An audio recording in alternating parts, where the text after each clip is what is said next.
ಯತ್ಪದಂ ವೇದ ಸಂವೇದ್ಯಂ ಕಟಾಕ್ಷೇಣಾಪಿ ವೀಕ್ಷಿತುಂ ನ ಕ್ಷಮಂತೆ ವಿಮತಯಸ್ತಮುಪಾಸೇ ಶ್ರೇಯಃ ಪತಿಂ.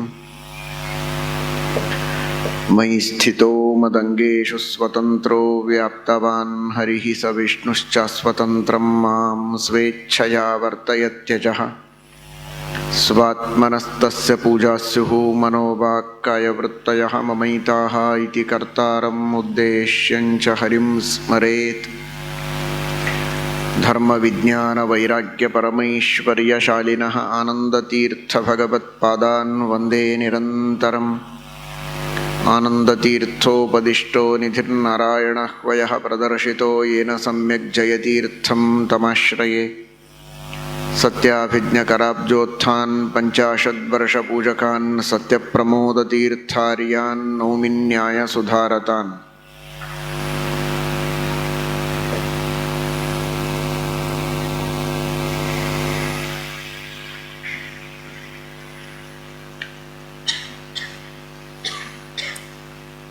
ಸಕಲ ಸಜ್ಜನರ ತಾಪಗಳನ್ನು ಕಳೆಯುವ ಧನ್ವಂತರಿ ಎಲ್ಲರ ತಾಪವನ್ನು ಕಳೆಯುವ ಚಂದ್ರಮಂಡಲದಲ್ಲಿ ಅಂತರ್ಯಾಮಿಯಾಗಿ ನೆಲೆಸಿದ್ದಾನೆ. ತಾನಿರುವ ತಾಣದಿಂದಲೇ ತನ್ನ ಸಂದೇಶವನ್ನು ಜಗತ್ತಿಗೆ ನೀಡುವ ಸ್ವಾಮಿ ಧನ್ವಂತರಿ. ಔಷಧಿ ವನಸ್ಪತಿಗಳಿಗೆ ರಾಜ ಚಂದ್ರ. ಚಂದ್ರನ ಕಿರಣಗಳಿಂದ ಔಷಧಿ ವನಸ್ಪತಿಗಳೆಲ್ಲ ಬೆಳೆಯುತ್ತೆ. ಸೌರಶಕ್ತಿಯೂ ಬೇಕು, ಚಂದ್ರನ ಕಿರಣಗಳೂ ಬೇಕು. ಚಂದ್ರ ಔಷಧಿ ವನಸ್ಪತಿಗಳಿಗೆ ರಾಜ ಎಂಬುದಾಗಿ ಪುರಾಣಗಳಲ್ಲಿ ಹೇಳ್ತಾರೆ.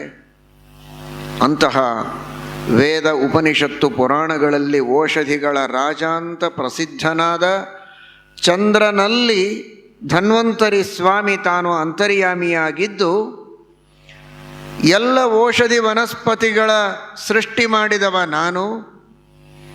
ಆ ಎಲ್ಲ ವನಸ್ಪತಿಗಳ ಮೂಲಕ ನಿಮ್ಮೆಲ್ಲರಿಗೆ ಔಷಧಗಳನ್ನು ಒದಗಿಸಿ ರೋಗಗಳನ್ನು ಕಳೆಯುವುದಕ್ಕೆ ನಾನಿದ್ದೇನೆ ಅಂತ ಭಗವಂತ ತನ್ನ ಸ್ಥಾನದಿಂದಲೇ ತೋರಿಸಿಕೊಟ್ಟ.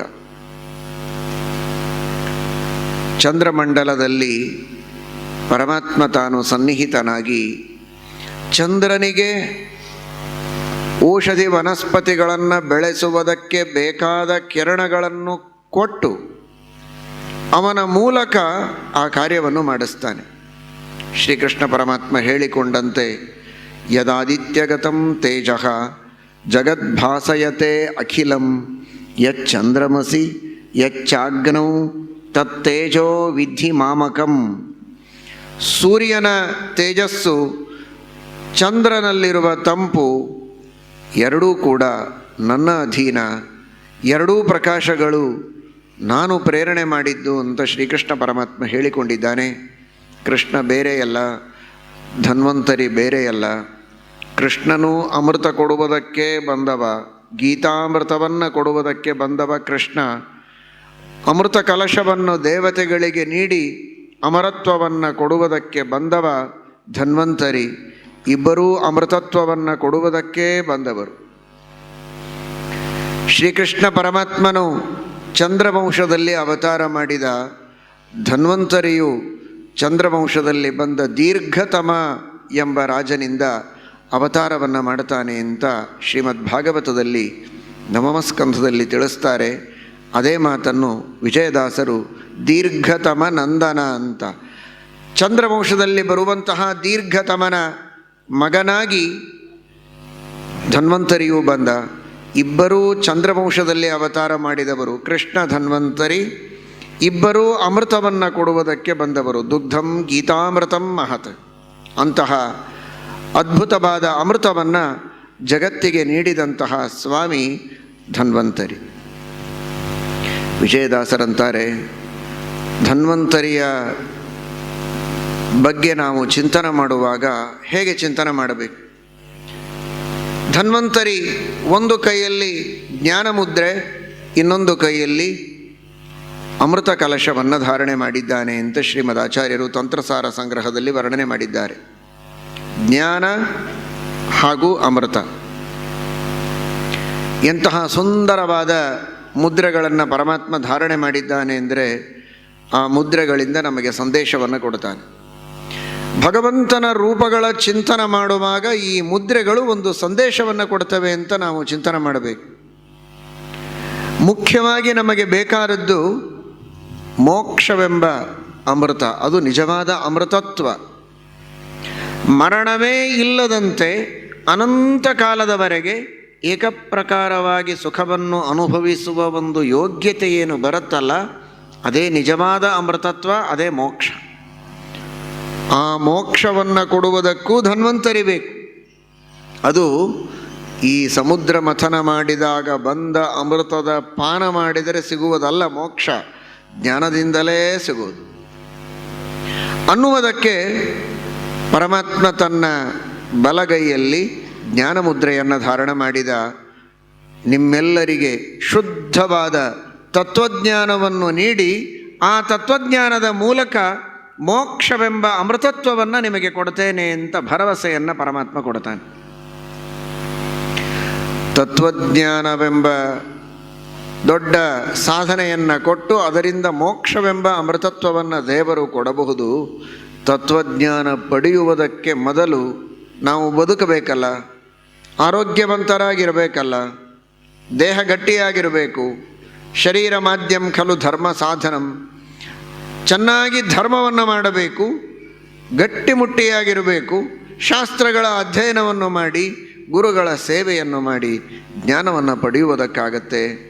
ಜ್ಞಾನದಿಂದ ಮೋಕ್ಷವನ್ನು ನೀನು ಕೊಡ್ತೀಯ ನಿಜ, ಜ್ಞಾನವನ್ನು ಪಡೆಯುವುದಕ್ಕೆ, ಗುರುಗಳ ಸೇವೆ ಮಾಡುವುದಕ್ಕೆ, ಧರ್ಮ ಮಾಡುವುದಕ್ಕೆ ಶರೀರ ಚೆನ್ನಾಗಿರಬೇಕು ಅಂತ ಕೇಳಿದರೆ ಶರೀರದ ಆರೋಗ್ಯಕ್ಕೆ ಬೇಕಾದಂತಹ ಅಮೃತದ ರಸವನ್ನೂ ನಿಮಗೆ ಕೊಡ್ತೇನೆ ಅಂತ ಹೇಳುವುದಕ್ಕೆ ತನ್ನ ಮತ್ತೊಂದು ಕೈಯಲ್ಲಿ ಭಗವಂತ ಅಮೃತದ ಕಲಶವನ್ನು ಧಾರಣೆ ಮಾಡಿ ನಮಗೆ ದರ್ಶನವನ್ನು ಕೊಡ್ತಾನೆ. ಆ ರೀತಿ ಪರಮಾತ್ಮನ ಚಿಂತನವನ್ನು ಮಾಡಬೇಕು ಅಂತ ಶ್ರೀಮದ್ ಆಚಾರ್ಯರು ತಿಳಿಸಿದ್ದನ್ನು ವಿಜಯದಾಸರು ಒಂದು ಪದ್ಯದೊಳಗೆ ಜ್ಞಾನ ಮುದ್ರೆಯನ್ನು ಧಾರಣೆ ಮಾಡಿದ ವರ್ಣನೆ ಮಾಡುತ್ತಾರೆ. ಮತ್ತೊಂದು ಕಡೆಗೆ, ಒಂದೇ ಕಡೆಗೆ ಎರಡನ್ನೂ ಹೇಳಿಲ್ಲ, ಎರಡೂ ಸಮಾನ ಅಂತ ತಿಳಿಯಬೇಡಿ ಅಂತ ತೋರಿಸುವುದು ದಾಸರ ಉದ್ದೇಶ. ಜ್ಞಾನ ಮತ್ತು ಅಮೃತ ಕಲಶ ಎರಡೂ ಸಮಾನ ಅಂತ ತಿಳಿಯಬೇಡಿ, ಈ ಅಮೃತಕ್ಕಿಂತಲೂ ಜ್ಞಾನವೇ ಬಹಳ ಹಿರಿದಾದದ್ದು ಅಂತ ತೋರಿಸುವುದಕ್ಕೆ ಮೊದಲು ಅಮೃತ ಕಲಶವನ್ನು ಧಾರಣೆ ಮಾಡಿದ ಭಗವಂತನ ಹಸ್ತದ ವರ್ಣನೆಯನ್ನು ಮಾಡಿ ಮುಂದೊಂದೆರಡು ಪದ್ಯಗಳ ನಂತರ ಜ್ಞಾನ ಮುದ್ರೆಯನ್ನು ಧಾರಣೆ ಮಾಡಿದ್ದಾನೆ ಪರಮಾತ್ಮ ಅನ್ನುವ ವರ್ಣನೆಯನ್ನು ಮಾಡುತ್ತಾರೆ. ಅಷ್ಟು ಉತ್ತಮವಾದದ್ದು ಜ್ಞಾನ ಅನ್ನುವುದರ ಸೂಚನೆಯನ್ನು ದಾಸರು ನಮಗೆ ತಿಳಿಸಿಕೊಡ್ತಾರೆ. ಅಂತಹ ಎರಡು ಮುದ್ರೆಗಳನ್ನು ಧಾರಣೆ ಮಾಡಿದ ಧನ್ವಂತರಿಯ ಚಿಂತನವನ್ನು ನಾವು ಮಾಡಬೇಕು. ಜೊತೆಗೆ ದಾಸರಂದರು ಬಿಸಜ ಸಂಭವ, ಸಾಕ್ಷಾತ್ ಬ್ರಹ್ಮದೇವರು, ರುದ್ರದೇವರು, ಗರುಡ ಶೇಷಾದಿ ದೇವತೆಗಳು ಮಹಾನುಭಾವರು. ಒಬ್ಬೊಬ್ಬ ದೇವತೆಗಳು ಕೂಡ ಜಗತ್ತನ್ನು ನಿಯಮನ ಮಾಡುವ ಶಕ್ತಿ ಪಡೆದವರು, ಅನಂತ ಜೀವರಾಶಿಗಳಿಗೆ ಪ್ರೇರಕರು, ತತ್ವಗಳಿಗೆ ಅಭಿಮಾನಿಗಳು. ಅಂತಹ ಮಹಾನುಭಾವರಾದ ದೇವತೆಗಳು ಧನ್ವಂತರಿ ಭಗವಂತ ಅಮೃತ ಕಲಶವನ್ನು ಧಾರಣೆ ಮಾಡಿ ಪ್ರತ್ಯಕ್ಷನಾದರೆ ಅವನನ್ನು ವೇದ ಮಂತ್ರಗಳಿಂದ, ಪುರಾಣ ಮಂತ್ರಗಳಿಂದ ಸ್ತುತಿಸಿ ಸಾಷ್ಟಾಂಗ ಎರಗಿ ಪ್ರಾರ್ಥನೆ ಮಾಡಿಕೊಂಡಿದ್ದಾರೆ. ಸಕಲ ಸಜ್ಜನರ ಹಿತವನ್ನು ಉಂಟು ಮಾಡಬೇಕು ಭಗವಂತ ಅಂತ. ಅಂತಹ ಸ್ವಾಮಿ ಧನ್ವಂತರಿ. ಧನ್ವಂತರಿಗೆ ನಾವು ಬೇಡಿಕೊಳ್ಳಬೇಕಾದ ಅಗತ್ಯ ಬಹಳ ಇಲ್ಲವೇ ಇಲ್ಲ. ನಾವು ಬೇಡಿಕೊಳ್ಳಬೇಕು, ಅವನ ಧ್ಯಾನ ಮಾಡಬೇಕು, ನಮ್ಮ ಕರ್ತವ್ಯ ನಿಜ. ಆದರೆ ನಮ್ಮೆಲ್ಲರ ಪರವಾಗಿ ದೇವತೆಗಳೇ ಬೇಡಿಕೊಂಡಿದ್ದಾರೆ, ದೇವತೆಗಳೇ ಭಗವಂತನ ಸ್ತುತಿ ಮಾಡಿದ್ದಾರೆ. ನೀನು ಈ ಸಮುದ್ರ ಮಥನದ ಪ್ರಸಂಗದಲ್ಲಿ ಅಮೃತವನ್ನು ಕೊಟ್ಟು ನಮ್ಮನ್ನು ರಕ್ಷಣೆ ಮಾಡಿದರೆ ಸಾಲದು, ಈ ಭಕ್ತರನ್ನು ರಕ್ಷಣೆ ಮಾಡು. ನಮ್ಮನ್ನು ನಂಬಿದಂತಹ ಕೋಟಿ ಕೋಟಿ ಜೀವರಾಶಿಗಳಿದ್ದಾರಲ್ಲ, ಅವರೆಲ್ಲರನ್ನ ರಕ್ಷಣೆ ಮಾಡುವಂತ ನಮ್ಮ ಪರವಾಗಿ ಬ್ರಹ್ಮಾದಿ ದೇವತೆಗಳು ಕೇಳಿಕೊಂಡಿದ್ದಾರೆ. ಇವತ್ತು ನಾವು ನೀವೆಲ್ಲ ಇಷ್ಟರ ಮಟ್ಟಿಗೆ ಆರೋಗ್ಯದಿಂದ ಇದ್ದೇವೆ ಅಂದರೆ ಆ ಎಲ್ಲ ದೇವತೆಗಳ ಪ್ರಾರ್ಥನೆಯಂತೆ ಧನ್ವಂತರಿ ನಮ್ಮ ಮೇಲೆ ಮಾಡಿದಂತಹ ಅನುಗ್ರಹದಿಂದ ಅಂತ ಭಾವಿಸಿ. ನಾವೆಲ್ಲ ತಿಳಿದದ್ದು ಒಂದು ದೊಡ್ಡ ತಪ್ಪು ಅಂದರೆ, ನಮಗೆ ರೋಗಗಳಾದಾಗ ವೈದ್ಯರ ಹತ್ತಿರ ಧಾವಿಸಿ ಅವರು ಕೊಟ್ಟ ಔಷಧಿಗಳನ್ನು ನುಂಗಿ ನಮ್ಮ ರೋಗಗಳನ್ನು ಕಳೆದುಕೊಳ್ತೇವೆ. ಅದೊಂದೇ ರೋಗಗಳನ್ನು ಪರಿಹಾರ ಮಾಡಿಕೊಳ್ಳುವುದಕ್ಕಿರುವಂತಹ ಉಪಾಯ ಅಂತ. ಇದೇ ತಪ್ಪು. ರೋಗಗಳ ಪರಿಹಾರಕ್ಕೆ ಔಷಧಿಗಳುಂಟು ಸತ್ಯ, ಅದಕ್ಕೆ ವೈದ್ಯರ ಸಹಕಾರ ಬೇಕು ಸತ್ಯ. ಆದರೆ ಅದೊಂದೇ ಉಪಾಯವಲ್ಲ, ಅದು ಕೊನೆ ರಿಸಾರ್ಟ್. ಅದಕ್ಕೂ ಮೊದಲು ಇದು ಯಾವ ಅವಶ್ಯಕತೆಯೂ ಇಲ್ಲದಂತೆ ದೇವರೇ ನಮಗೂ ಗೊತ್ತಾಗದಂತೆ ನಮ್ಮ ರೋಗಗಳನ್ನು ಪರಿಹಾರ ಮಾಡ್ತಾ ಇರ್ತಾನೆ. ವಿಚಿತ್ರ ಅಂದರೆ, ಅಂತಹ ಹತ್ತಾರು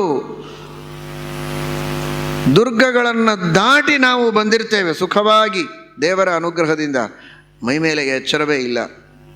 ಕೊನೆಗೆ ಯಾವುದೋ ಒಂದು ಸಣ್ಣ ರೋಗವಾಗಿದ್ದರೆ ಅದಕ್ಕೆ ಔಷಧಿ ಕೊಟ್ಟ ವೈದ್ಯ ನನಗೆ ದೊಡ್ಡವನಾದ, ಅವನಿಗೆ ನಾನು ಮರ್ಯಾದೆಯನ್ನು ಕೊಡ್ತೇನೆ, ಕೃತಜ್ಞತೆಯನ್ನು ಅರ್ಪಣೆ ಮಾಡ್ತೇನೆ, ಹಣವನ್ನು ಕೊಡ್ತೇನೆ, ಎಲ್ಲ ನಿಜ. ಆದರೆ ಏನನ್ನೂ ಬಯಸದೆ ನಮಗೂ ತಿಳಿಯದಂತೆ ನಮ್ಮ ರೋಗಗಳನ್ನೆಲ್ಲ ಪರಿಹಾರ ಮಾಡಿ ನಮ್ಮನ್ನು ಆರೋಗ್ಯವಂತರನ್ನಾಗಿ ದೇವರಿಡ್ತಾನಲ್ಲ, ಅದು ಎಂತಹ ಅದ್ಭುತವಾದ ದೇವರ ಕಾರುಣ್ಯ.